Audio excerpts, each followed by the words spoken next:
Hello students, welcome to the class of the physics. Okay, first of all, I would like to introduce myself. Myself D.A. Chaugle sir. Okay, myself D.A. Chaugle sir.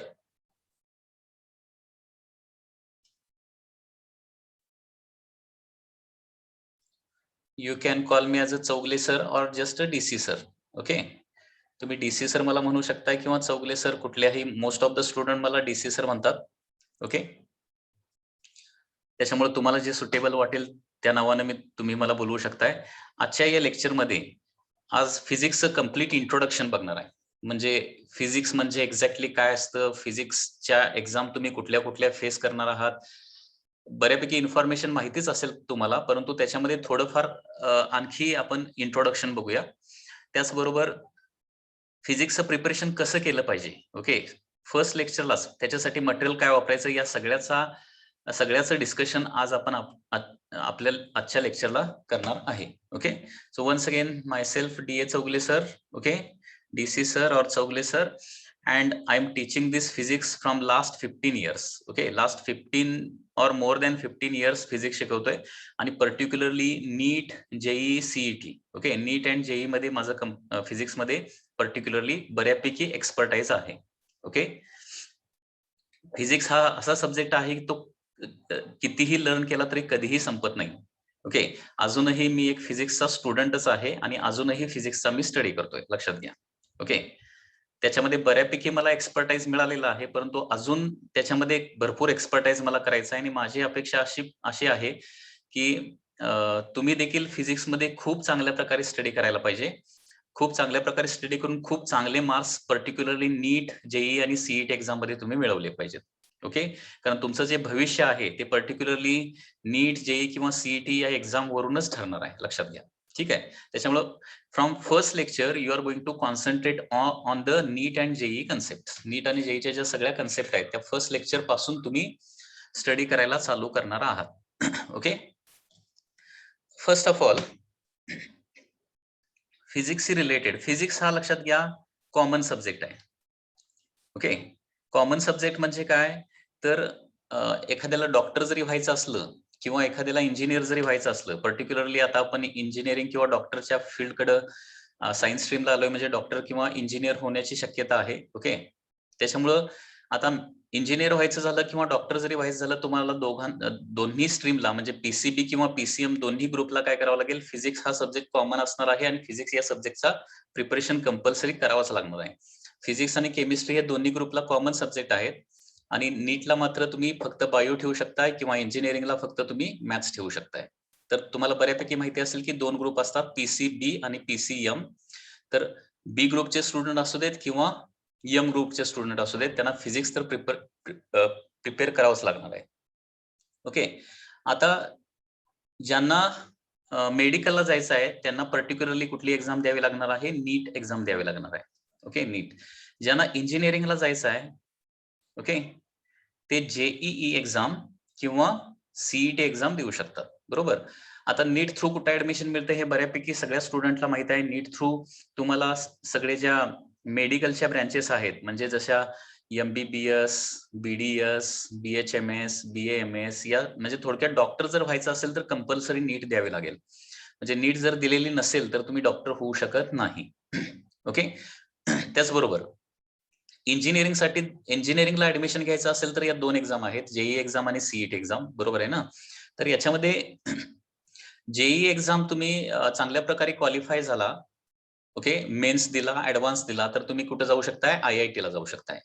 Okay, म्हणजे IIT ला तुम्हाला जायचं असेल तर men's exam पण द्यावी लागेल, चांगल्या प्रकारे त्याच्यामध्ये स्कोर आणावा लागेल आणि ऍडव्हान्स एक्झाम मध्ये देखील काय करावं लागेल, चांगल्या प्रकारे स्कोर करावा लागेल. म्हणजे जेई मेन्स आणि जेई ऍडव्हान्स या दोन्ही एक्झाम दिल्यानंतरच तुम्ही IIT ला जाऊ शकताय. आणि फक्त जेई मेन्स एक्झाम दिलेली असेल, ओके, तर जेई मेन्स एक्झाम दिलेली असेल तर तुम्ही सगळ्या इंडियामधल्या सगळ्या NIT ला जाऊ शकताय, नॅशनल इन्स्टिट्यूट ऑफ टेक्नॉलॉजीला. ती देखील IIT एवढीच इक्विव्हॅलंट इन्स्टिट्यूट आहे. NIT ला जाऊ शकताय किंवा जेवढे बाकीचे IIT सोडून, NIT सोडून बाकीचे जेवढे प्रायव्हेट किंवा गव्हर्नमेंट इंजिनिअरिंग कॉलेजेस आहेत त्या इंजिनिअरिंग कॉलेजला तुम्हाला ऍडमिशन मिळू शकते थ्रू जेई मेन. आणि सीईटी जी आहे ती पर्टिक्युलरली फॉर महाराष्ट्र स्टेट, म्हणजे महाराष्ट्र स्टेट मधल्या इंजिनिअरिंग कॉलेजेसमध्ये पर्टिक्युलरली ऍडमिशन घ्यायचं असेल तर तुम्हाला सीईटी एक्झाम द्यावी लागणार आहे. ओके, म्हणजे थोडक्यात इंजिनिअरिंग किंवा मेडिकलला जायचं असेल तर तुम्हाला एंट्रन्स एक्झाम ही आता फेस करावीच लागणार आहे. ओके, आता थोडस फिजिक्स पॉइंट ऑफ व्ह्यू नीट जे आणि सीईटीला कशा पद्धतीनं एक्झाम असते, एक्झामचा पॅटर्न काय असतो, एक्झामचा पेपर कसा असतो, याची थोडीशी इन्फॉर्मेशन बघूया. तर पर्टिक्युलरली फिजिक्स साठी बघायचं झालं तर for physics in NEET examination, okay, NEET examination, okay, किती क्वेश्चन्स असतात? 45 क्वेश्चन्स असतात. ओके, नीट एक्झाम मध्ये फिजिक्स या पेपर मध्ये टोटल 45 क्वेश्चन्स असणार आहे. And each question is for 4 marks. म्हणजे अशा प्रकारे टोटल फिजिक्सचा जो पेपर आहे तो किती मार्क्सचा असणार आहे? 180 मार्क्सचा असणार आहे. टोटल 180 मार्क्सचा फिजिक्सचा पेपर असणार आहे. म्हणजे फिजिक्सचे मार्क्स जे आहेत ते तुमचे काय येणार आहेत? आउट ऑफ 180 येणार आहेत.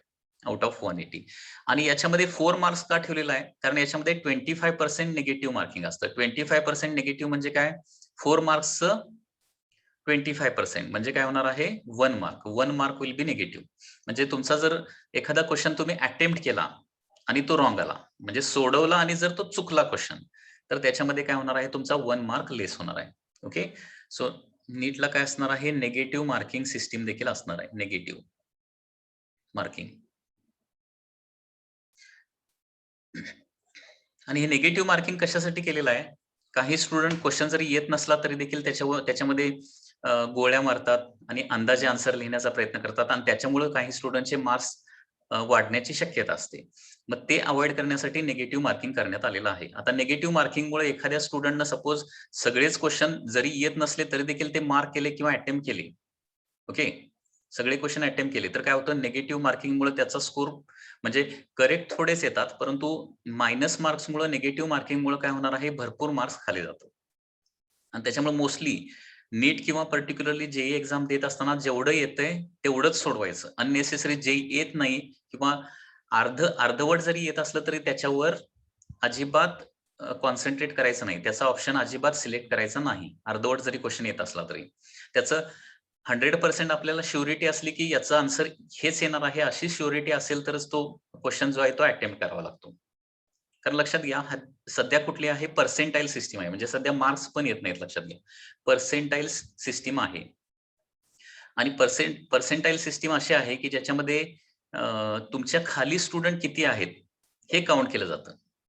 ओके, म्हणजे फॉर एक्झाम्पल जो हायेस्ट मार्क घेणारा जो स्टुडंट आहे, ओके, हायेस्ट मार्क घेणारा स्टुडंट, त्याच्या खाली सगळे स्टुडंट असणार आहे. मग त्याचे पर्सेंटाईल किती होणार आहे? 100 पर्सेंटाईल होणार आहे. बरोबर. आणि त्याच्यामुळे लक्षात घ्या, जेवढं येतंय तेवढं सॉल्व्ह करायचं. निगेटिव्ह म्हणजे जे येत नाही ते तुम्ही जर मार्क केला तर काय होऊ शकतं? निगेटिव्ह मार्किंगमुळे तुमचे भरपूर मार्क्स जे आहेत ते जाऊ शकतात अननेसेसरी. त्याच्यामुळे इथून पुढे लक्षात घ्या की तुम्हाला जेवढं येतंय तेवढंच व्यवस्थित लिहायचं आहे. अननेसेसरी गोळ्या मारायच्या नाहीयेत. ओके, सो फिजिक्सला नीटला 45 क्वेश्चन्स असणार आहेत. प्रत्येक क्वेश्चन 4 मार्क्सचा असणार आहे. टोटल 180 मार्क्स असणार आहे and there is a negative marking. म्हणजे क्वेश्चन जर तुम्ही मार्क केला आणि चुकला तर 1 मार्क लेस होणार आहे. येत नाही तो क्वेश्चन सोडून दिला, मार्क केला नाही तर मात्र मार्क्स जात नाहीत. ओके, सपोज तुम्ही 20 क्वेश्चन अटेम्प्ट केले आउट ऑफ 45, एकूण 45 क्वेश्चन असतात, बरोबर. 20 क्वेश्चन जर तुम्ही अटेम्प्ट केले तर आणि त्याच्यातले 20चे 20 बरोबर आले तर 20 into 4 80 मार्क्स मिळणार.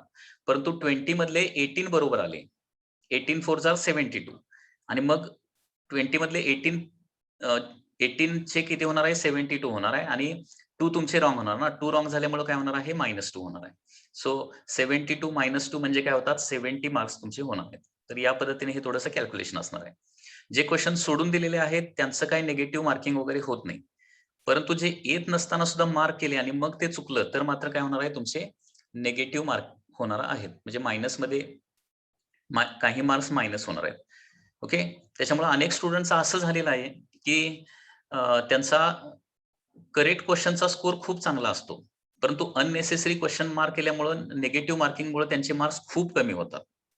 म्हणजे इमॅजिन करा, समजा एखाद्या स्टुडंटला 20 करेक्टली येतायत ओके, आणि 20 करेक्टली त्यानं सोडवला आणि बाकीचे काही क्वेश्चन अटेम्प्ट केला नाही तर 80 मार्क्स मिळणार त्याला.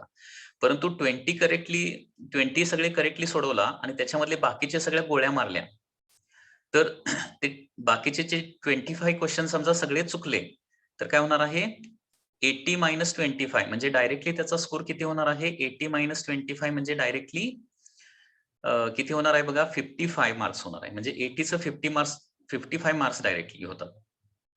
मग 80 मार्क्सचा जो स्टुडंट आहे तो खूप वर जातो आणि 55 मार्क्सचा स्टुडंट मात्र खूप खाली राहणार आहे. म्हणजे हा इफेक्ट आहे निगेटिव्ह मार्किंगचा. त्याच्यामुळं इथून पुढे लक्षात ठेवा, नीट आणि जेई एक्झाम जी आहे ती पर्टिक्युलरली त्याच्यामध्ये खूप प्रामाणिकपणा ठेवावा लागतो. प्रामाणिकपणा म्हणजे काय, जेवढं करेक्टली येतंय तेवढंच सोडवायचं.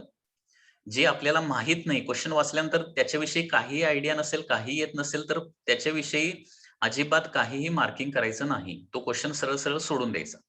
ओके, हे सगळ्यात महत्वाची गोष्ट आहे. कारण हे फिजिक्समध्ये स्कोअर करण्यासाठी नेगेटिव्ह मार्किंग कमीत कमी ठेवणं हे देखील एक इम्पॉर्टंट स्किल समजलं जातं.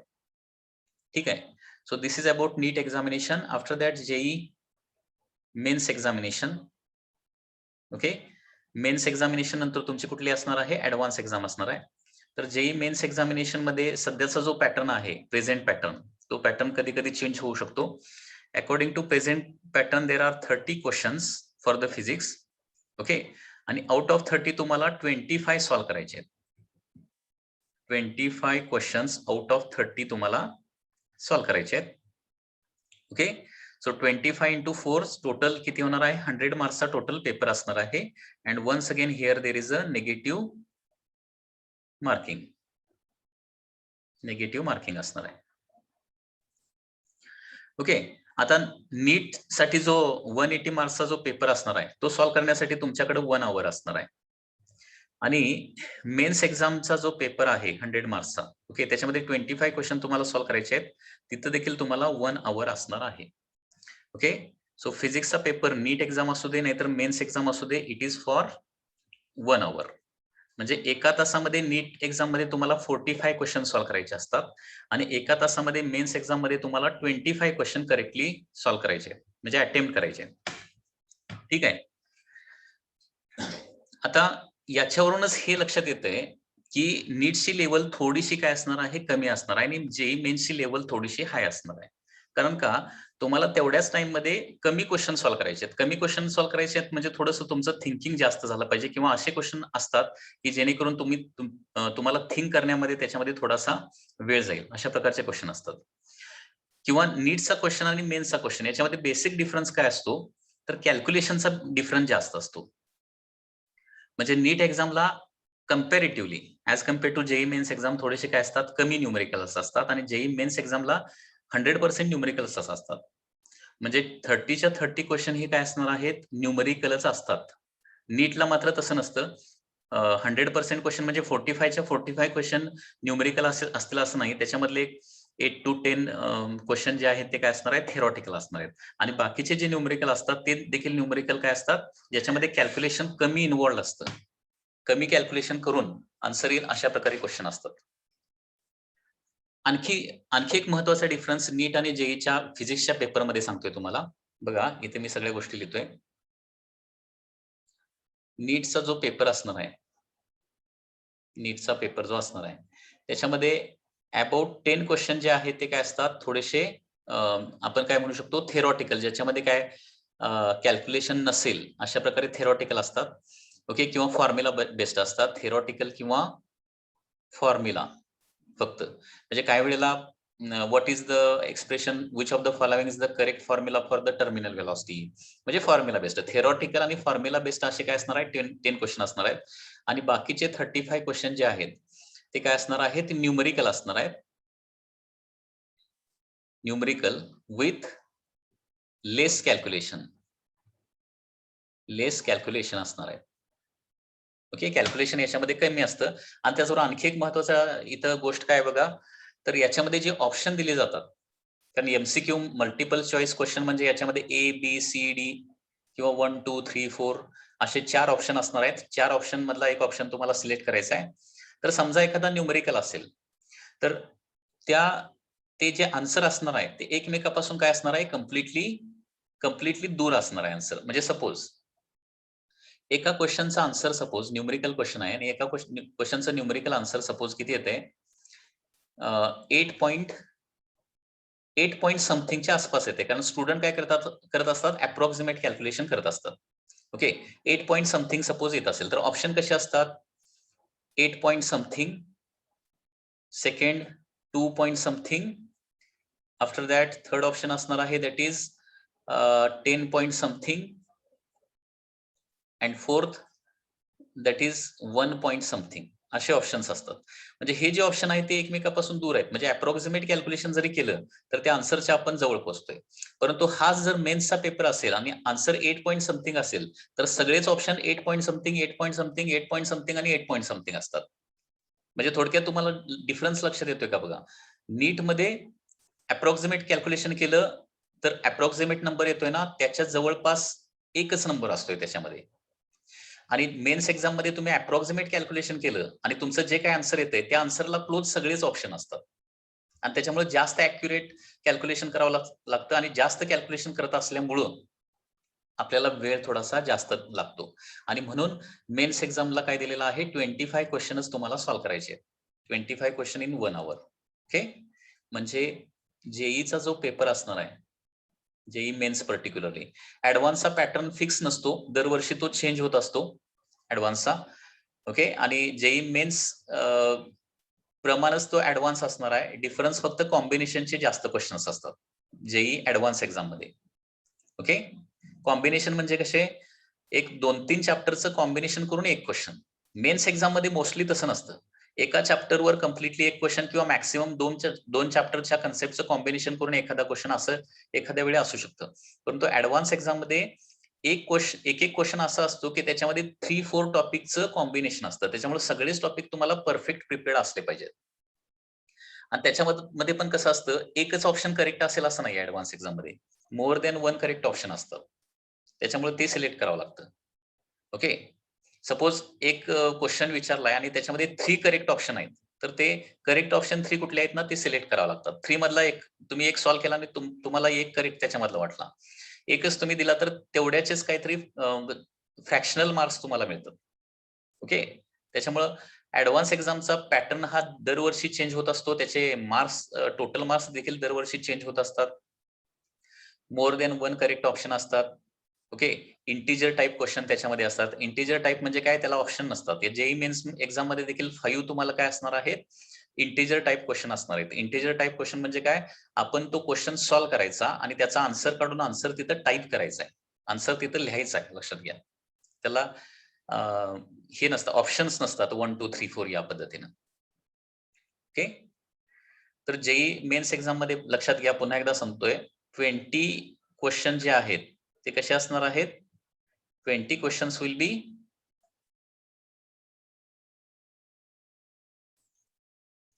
मल्टिपल चॉईस क्वेश्चन्स आणि त्याच्यामध्ये 5 क्वेश्चन जे असणार आहेत 5 क्वेश्चन जे असणार आहेत ते काय असणार आहेत इंटिजर टाइप असणार आहेत. म्हणजे याला ऑप्शन नसतात तुम्हाला आन्सर काढून त्याचं लिहायचं आहे. असे टोटल 25 क्वेश्चन तुम्हाला काय करायचे आहेत सॉल्व्ह करायचे आहेत. तुम्हाला टोटल 30 क्वेश्चन दिलेले असणार आहेत.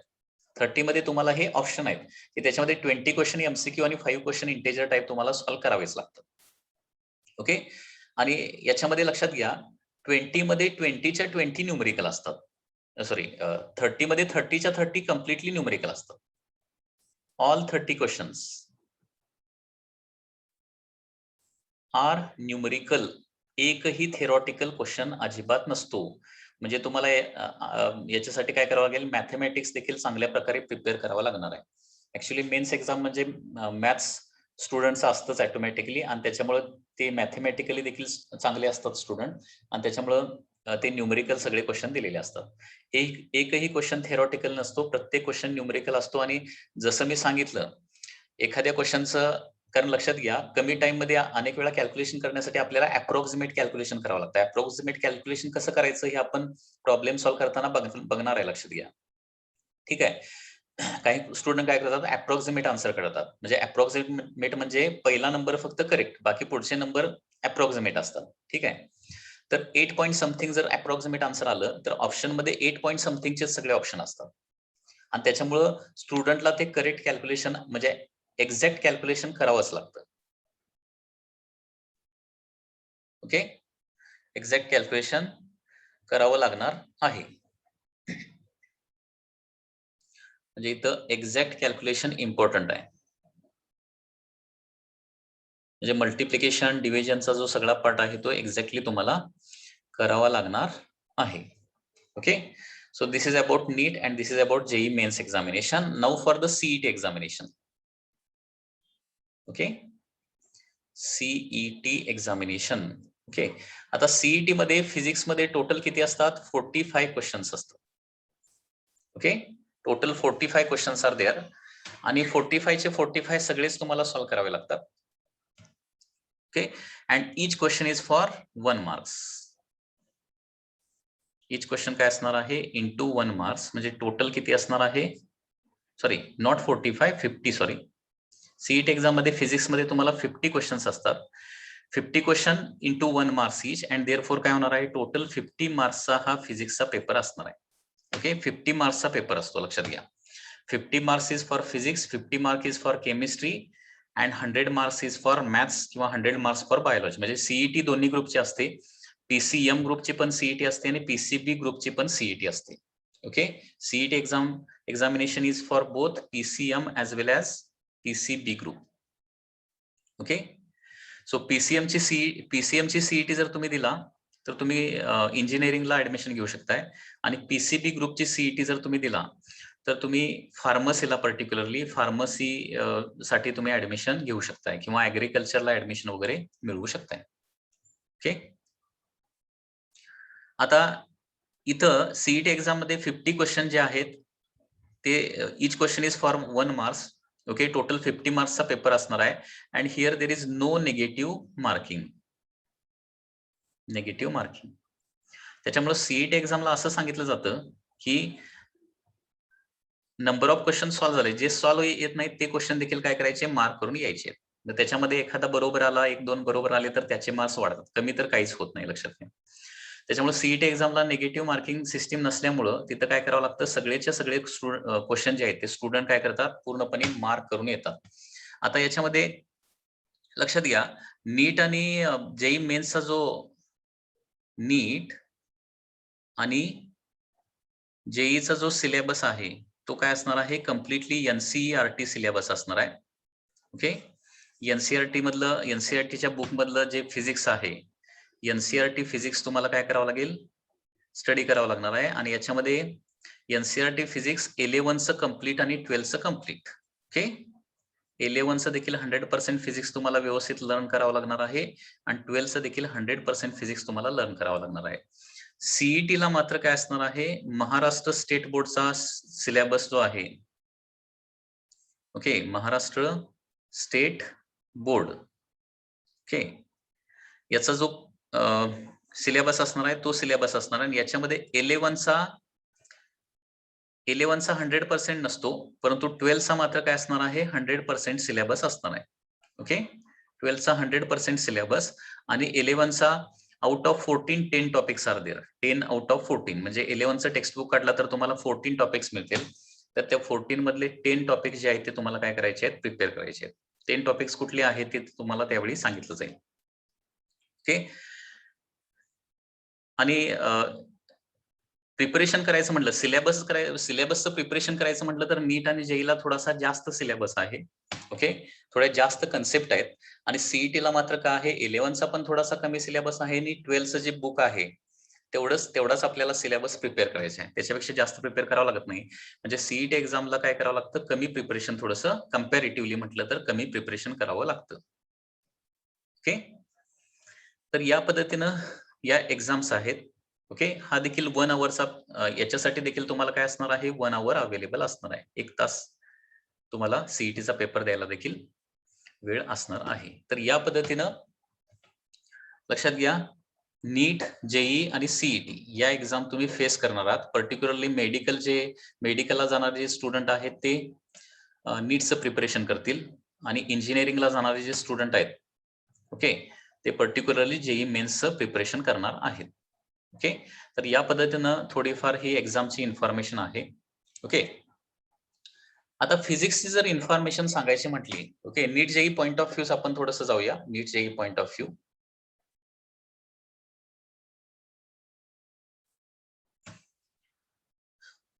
फिजिक्सचा टोटल सिलेबस जर बघायचा झाला फिजिक्स, तर टोटल अबाउट 32 टॉपिक्स आहेत टोटल. ओके, हे 32 टॉपिक्स जे आहेत, 32 टॉपिक्सचं प्रिपरेशन तुम्हाला काय करायचं आहे इथं फिजिक्स मध्ये करायचं आहे. त्याच्यामध्ये लार्ज नंबर ऑफ टॉपिक्स आहेत. त्याच्यामध्ये 11चा जो पार्ट आहे तो कम्प्लिटली मेकॅनिक्स. 11चा जो सिलेबस आहे तो मेकॅनिक्स, वेव्स, SHM आणि हीट ट्रान्सफर. ओके, याच्याशी रिलेटेड आहे बेसिकली. आणि 12चा जो आहे तो साधारणपणे मोस्टली इलेक्ट्रोमॅग्नेटिझम,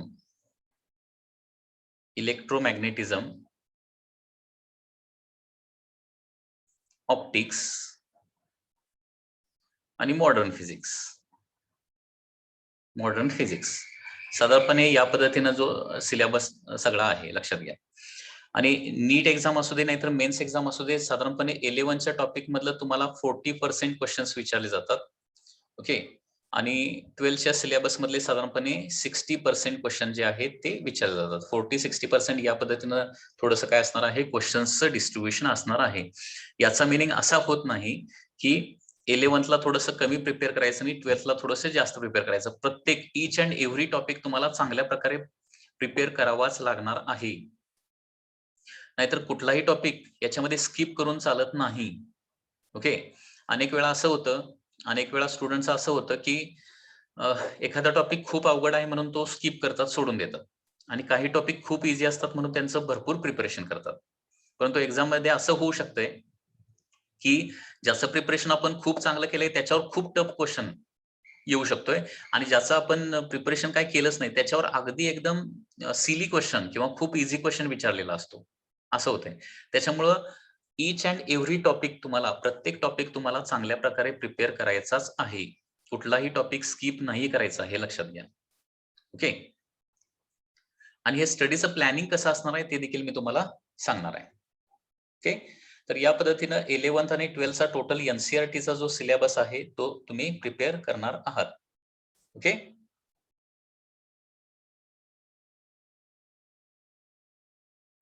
आता याच्यामध्ये कुणाला काही डाऊट्स असले तर विचारा. तर आता फिजिक्सचं बेस्ट प्रिपरेशन कसं करता येईल, ओके, हे सगळं आपल्याला बघायचं आहे. How to prepare for physics.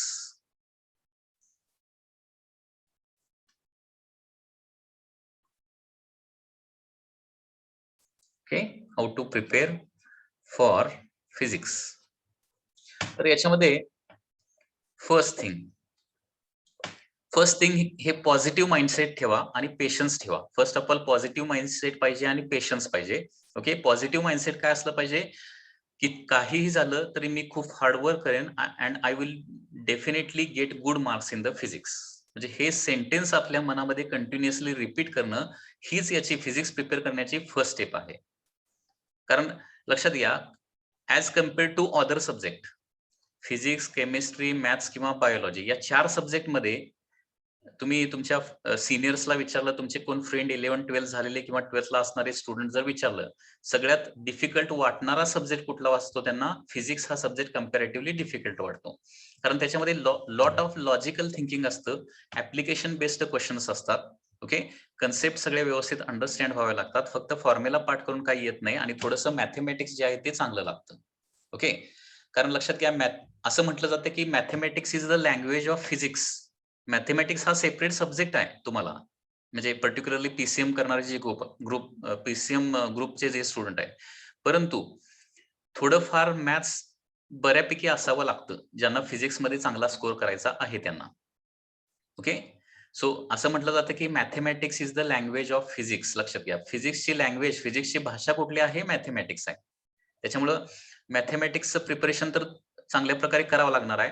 आणि सुरुवातीलाच मी काय करणार आहे लक्षात घ्या, फिजिक्स फर्स्ट लेक्चर आजचं इंट्रोडक्शन लेक्चर आहे. नेक्स्ट लेक्चर पासून आपण फिजिक्स साठी लागणारं कम्प्लीट मॅथ्स जे आहे ना ते मॅथ्स बघणार आहे.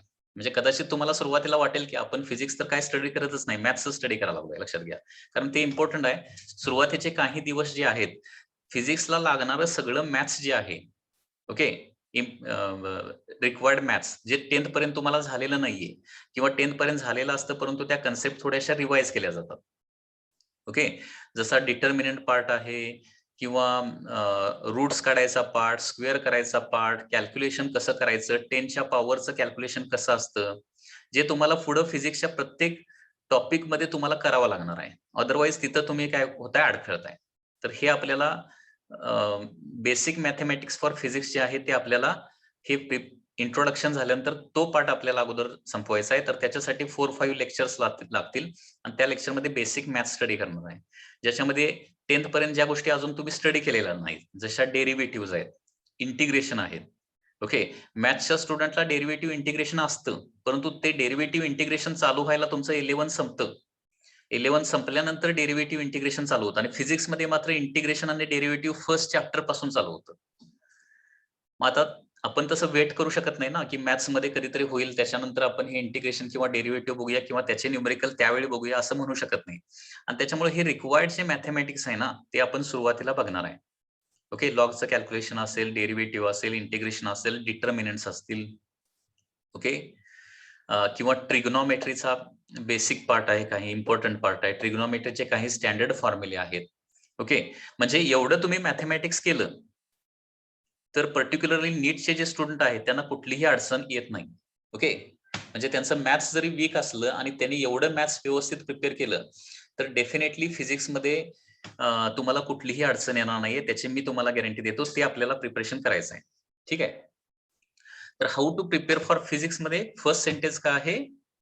I will definitely excel in physics. Okay, हा पॉझिटिव्ह माइंडसेट अगोदर मनामध्ये तयार करायचा आहे. ओके, कितीही हार्डवर्क करायला लागलं तरी मी ते करेन आणि डेफिनेटली फिजिक्स मध्ये एक्सेल करेन. एक गोष्ट आहे लक्षात घ्या, एक मनाची ताकद आहे. काय मनाची ताकद आहे माहितीये का? कदाचित तुम्ही ऐकलं असेल, अनेक मोठे मोठे माणसं जे आहेत ते सांगत असतात, जी गोष्ट तुम्ही कंटिन्युअसली थिंक करत असताय ना तीच गोष्ट मोस्टली घडण्याचे चान्सेस असतात. एखादी गोष्ट रिपीटेडली 30 तुम्ही जर थिंक करत असाल ना तर तीच गोष्ट तुमच्या आयुष्यात घडत असते. आणि त्याच्यामुळे नेहमी असं म्हटलं जातं की नेहमी पॉझिटिव्हली थिंक करा, निगेटिव्हली थिंक करूच नका. ओके, कितीही वाटत असलं तरी निगेटिव्हली थिंक करायचं नाही, पॉझिटिव्हच थिंकिंग करायचं. आणि पॉझिटिव्ह माइंडसेट असणाऱ्या पीपलच्या बाबतीत नेहमी पॉझिटिव्हच घडत असतं. निगेटिव्ह माइंडसेट ठेवला तर त्या गोष्टी तशा घडत असतात. ही आपल्या माइंडची पॉवर आहे, माइंड पॉवर असं त्याला म्हटलं जातं. त्याच्यामुळे फर्स्ट स्टेप फिजिक्स मध्ये चांगलं करण्याची जी स्टेप आहे ती म्हणजे काय? माझा माइंडसेट मी निर्माण केला पाहिजे की फिजिक्स कितीही डिफिकल्ट असलं तरी त्याच्यासाठी मी खूप हार्डवर्क करेन आणि डेफिनेटली मला फिजिक्स मध्ये एक्सेल करायचं आहे. ओके, एक्सलंट व्हायचं आहे तुम्हाला फिजिक्स मध्ये. Okay, so this is the first step and very important step. Okay, त्याच्यानंतर नेक्स्ट स्टेप आहे that is study material.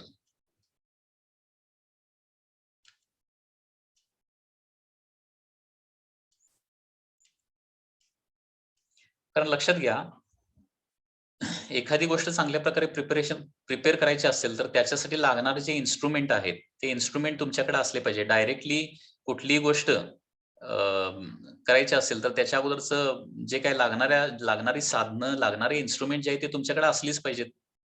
Otherwise मग ती गोष्ट करत असताना मग त्या गोष्टींची आपल्याला काय होते, त्या गोष्टी नंतर लक्षात येतात की हा मी ही गोष्ट घ्यायला पाहिजे होती, ती गोष्ट घ्यायला पाहिजे होती.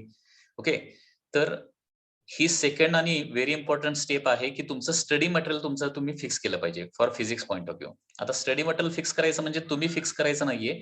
ओके, स्टडी मटेरियल काय यूज करायचं आहे ते मी तुम्हाला सांगणार आहे फिजिक्स पॉईंट ऑफ व्ह्यू, आणि तेवढंच तुम्हाला यूज करायचं आहे आणि सॉल्व्ह करायचं आहे. लक्षात घ्या, ठीक आहे? कारण मार्केटमध्ये गेला तर नीट आणि जेई आणि CET exams related tremendous amount of तुम्हाला मटेरियल मिळेल. नेटवर देखील ट्रिमेंडस अमाऊंट ऑफ मटेरियल मिळणार आहे. लार्ज नंबर ऑफ पब्लिकेशन आहेत, लार्ज नंबर ऑफ बुक्स आहेत. ओके. आणि स्टुडंट हा 11-12चा स्टुडंट जो आहे तो फर्स्ट टाइम 11-12ला आलेला असतो. त्यांना फिजिक्स म्हणजे काय, केमिस्ट्री म्हणजे काय, मॅथ्स म्हणजे काय आणि त्याचा काय सिलेबस आहे, कुठल्या बुकमध्ये चांगलं दिलेलं आहे, हे त्यांना काहीही आयडिया नसते. बुक खूप अट्रॅक्टिव्ह दिसलं म्हणजे त्याच्यामध्ये चांगला कंटेंट असेल असं नाहीये, लक्षात घ्या. ओके.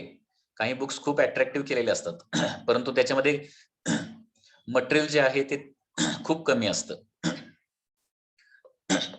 म्हणजे कुठले बुक चांगले आहेत आणि कुठले बुक तेवढे चांगले नाहीयेत हे तुम्हाला तुमचे टीचरच चांगल्या प्रकारे सांगू शकतात.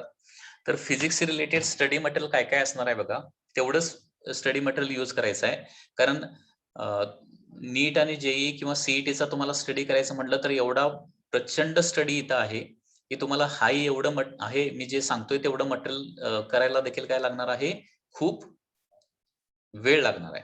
ओके. आणि ते मटेरियल मी सांगितलेलं मटेरियल जर तुम्ही कंप्लीट केला आणि तुम्हाला वेळ अवेलेबल असेल तर मग तुम्ही कुठलं पाहिजे ते बुक्स किंवा कुणी मित्रांना काय सजेस्ट केलं तर ते घेऊन सॉल्व्ह करू शकताय. परंतु मी सांगितलेलं मटेरियल अगोदर, बाकीचं मटेरियल नंतर. ओके. आणि मी सांगितलेलं मटेरियल तुम्ही व्यवस्थित फॉलो केलं तर व्यवस्थित स्टडी केला, डेफिनेटली गॅरंटी देतो की तुम्हाला more than 99% marks mains exam असू दे, जेई एक्झाम असू दे किंवा सीईटी एक्झाम असू दे, फिजिक्स मध्ये पडायला काय प्रॉब्लेम नाहीये. 99% पेक्षा जास्त म्हणतोय.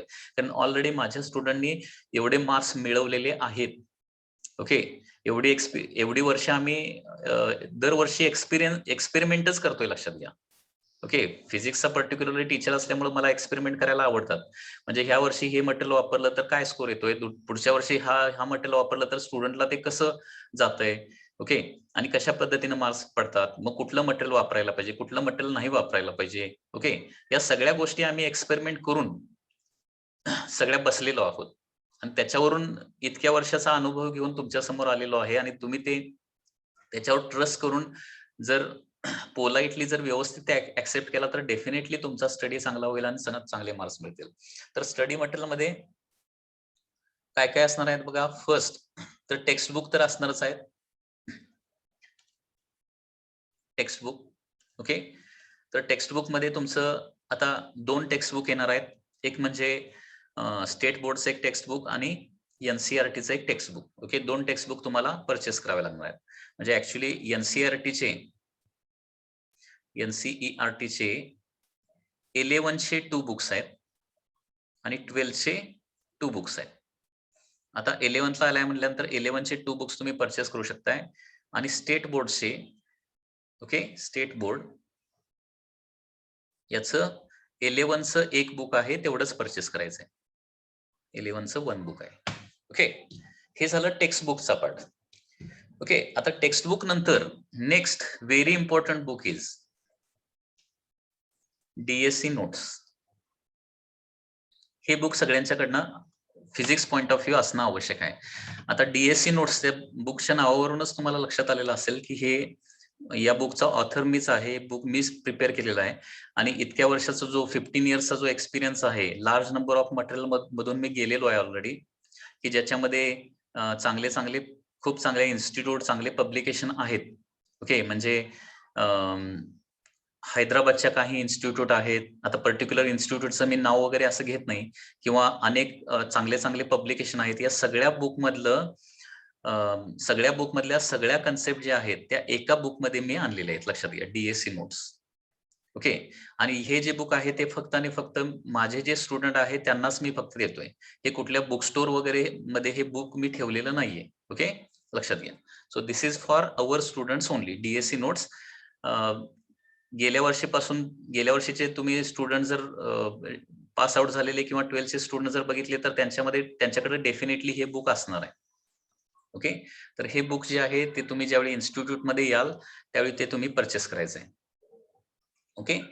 त्याच्यानंतर आता हे डीएससी नोट्स या बुक मध्ये पर्टिक्युलरली काय असणार आहे, फक्त सगळ्या कन्सेप्ट आणि सगळे फॉर्म्युले म्हणजे टीच करत असताना बेसिकली आपण हे एनसीईआरटी किंवा स्टेट बोर्ड जे आहे त्या बुक बरोबर डीएससी नोट्स मधले ज्या कन्सेप्ट आहेत त्या कन्सेप्ट आपण NEET and JEE point of view आपण सगळ्या स्टडी करणार आहे. ओके. त्याच्यानंतर नेक्स्ट आहे, यात आताच मी सांगितलं की या बुक मध्ये फक्त फॉर्म्युले आणि कन्सेप्ट आहेत. ठीक आहे. फॉर्म्युले आणि कन्सेप्ट फक्त या बुक मध्ये आहेत. तर आता फक्त फॉर्म्युले आणि कन्सेप्ट केल्यावर मार्क्स पडतात का? तर नाही. फॉर्म्युले आणि कन्सेप्ट केल्यानंतर तुम्हाला large number of MCQ solve करावे लागतात आणि एमसीक्यू सॉल्व्ह केल्यानंतरच तुमचं लॉजिकल थिंकिंग जे आहे, कुठला क्वेश्चन कशा प्रकारे असतो आणि तो कशा प्रकारे त्याचं थिंक केल्यानंतर तो क्वेश्चन सॉल्व्ह होणार आहे. ओके, हे तुमचं थिंकिंग डेव्हलप होण्यासाठी काय करावं लागतं, तुम्हाला large number of MCQ solve करावे लागतात आणि एमसीक्यू साठी देखील बुक असणार आहे तुमचं DSC MCQ बुक. ओके, म्हणजे पुन्हा एकदा हे तुम्हाला लक्षात येईल की हे देखील मी प्रिपेअर केलेलं बुक असणार आहे. ऍक्च्युली नंबर ऑफ बुक्स मधून जे सगळे कन्सेप्ट कव्हर करणारे जे एमसीक्यूज आहेत ते सगळे एमसीक्यू याच्यामध्ये टाकलेले आहेत आणि एवढे एमसीक्यू सॉल्व्ह केल्यानंतर ईच अँड एव्हरी कन्सेप्ट जे आहे ते तुमची काय होते, बऱ्यापैकी कव्हर होते. ओके, तर या पद्धतीनं हे DSC MCQ बुक हे देखील तुम्हाला घ्यावं लागणार आहे. ओके, आणि याच्या व्यतिरिक्त आणि तुम्हाला जर कुठलं एखादं रेफरन्स बुक पाहिजे असेल तर ते तुम्ही परचेस करू शकता. Reference book. ओके, म्हणजे ते रेफरन्स बुक मग तुम्हाला जे कुठलं आवडेल ते तुम्ही सिलेक्ट करू शकताय. त्याला मी कुठलं काय फोर्स करत नाहीये. म्हणजे त्याच्यामध्ये आता फक्त चांगली नावं सांगतो. रेफरन्स बुक मध्ये काय काय घेऊ शकताय. अरिहंत पब्लिकेशनचं DC पांडेचं बुक आहे. Okay, it is for NEET as well as JEE mains examination. त्याच्यानंतर सिंगेजचं देखील BM शर्माचं सिंगेजचं देखील बुक आहे, लक्षात घ्या. ओके, ते देखील चांगलं आहे. किंवा HC वर्मांचं देखील बुक आहे. परंतु लक्षात घ्या, सध्याचा नीट आणि JEEचा पॅटर्न बघितला तर हे जे बुक आहेत ना ते कम्पॅरेटिव्हली खूप हायर लेवलला आहेत. त्याच्यामुळे तेवढ्या हायर लेवलला जायची सध्या तरी काय आवश्यकता नाहीये. रेफरन्ससाठी म्हणून याच्यातलं एखादं बुक परचेस करा किंवा एखाद्याला ॲलनच्या नोट्स अवेलेबल असतील तर त्या ॲलनच्या नोट्स बघू शकताय किंवा एखाद्याला आकाश इन्स्टिट्यूटच्या नोट्स किंवा MCQ अवेलेबल असेल तर ते ते अवेलेबल करून घेऊ शकताय किंवा काही श्री चैतन्य सारख्या हैदराबादच्या काही मोठ्या मोठ्या इन्स्टिट्यूट आहेत त्यांचं ऑल इंडिया रँक साधारणपणे 1 to 10 मध्ये असतं. अशा काही इन्स्टिट्यूटच्या नोट्स जे आहेत ते रेफरन्स म्हणून तुम्ही घेऊ शकताय. म्हणजे याच्या व्यतिरिक्त एक रेफरन्स बुक तुमच्याकडे असावं. ओके, ते परचेस केलं तरी चालेल किंवा सॉफ्ट फॉर्म मध्ये तुम्हाला PDF मध्ये जर अवेलेबल झालं तर ते देखील यूज करू शकताय. म्हणजे ते विकत घ्यायला पाहिजे असं काही नाही. PDF फॉर्म मध्ये वगैरे जर अवेलेबल असेल तर ते तुम्ही काय करू शकताय, यूज करू शकताय. ओके, आणि याच्यानंतर आणखी एक सगळ्यात महत्वाची गोष्ट म्हणजे स्टडी मटेरियलशी रिलेटेड सगळ्यात महत्वाची गोष्ट म्हणजे माझं एक फिजिक्सचं चॅनल देखील आहे. ओके, त्या चॅनलचं नाव आहे DSC फिजिक्स कोल्हापूर.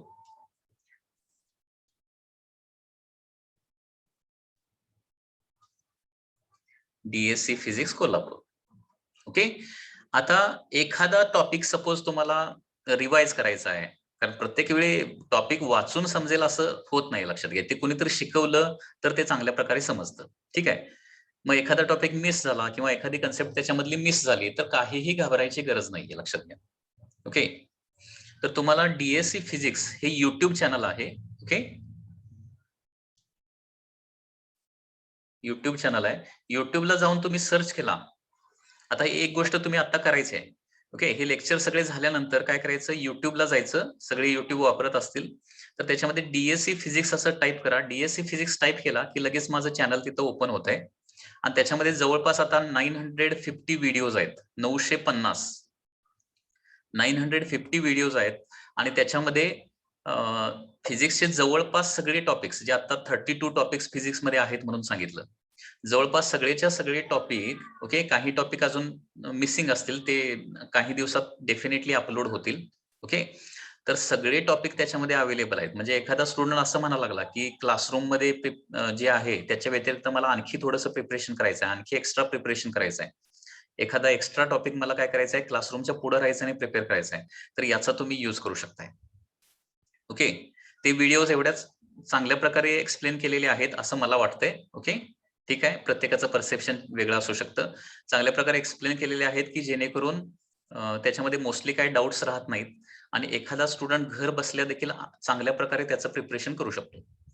पण लक्षात ठेवा, युट्यूबवर भरपूर इन्स्टिट्यूटचे भरपूर टीचरचे व्हिडिओज अवेलेबल होतात, म्हणून फक्त तेवढं प्रिपेअर करून काय कोण चांगले मार्क्स मिळवू शकत नाही. कुठल्या तरी चांगल्या इन्स्टिट्यूटला जॉईन व्हावं लागतं आणि चांगल्या प्रकारे प्रिपेअर करून त्यांनी घ्यावं लागतं. स्वतःहून सगळ्या गोष्टी जर होत असत्या तर कोण कुठल्या इन्स्टिट्यूटला गेलंच नसतं. तर सांगायचं थोडक्यात मिनिंग काय आहे, आणखी चांगल्या प्रकारे फिजिक्सचं प्रिपरेशन व्हावं याच्यासाठी काय आहे, माझं YouTube चॅनल आहे. त्या YouTube चॅनलला जावा आणि तिथं सबस्क्राईब करा. ओके, जेणेकरून तुम्हाला जेव्हा जेव्हा मी व्हिडिओ अपलोड करतोय त्यावेळी त्याचं नोटिफिकेशन येईल. आणि लक्षात घ्या, इथून पुढं ऑफलाईन जरी चालू झालं, आता सध्या तरी ऑनलाईन आहे, परंतु ऑफलाईन ज्यावेळी चालू होईल त्यावेळी देखील माझं ऑनलाईन लेक्चर्स जे आहेत थ्रू YouTube चॅनल तुम्हाला होमवर्क दिला जाईल. ओके, जेणेकरून काय होईल, तुमचं रिव्हिजन होईल आणि चांगल्या प्रकारे प्रॅक्टिस होईल. ओके, हा सगळा पार्ट जो आहे ते तुम्हाला प्रिपेअर करायचा आहे. Okay, so this is about study material. अजून फिजिक्सचं प्रिपरेशन करण्याच्या आणखी काही स्टेप्स आहेत. ओके, त्या स्टेप्स काय करूया आपण थोडंसं नेक्स्ट लेक्चरला बघूया.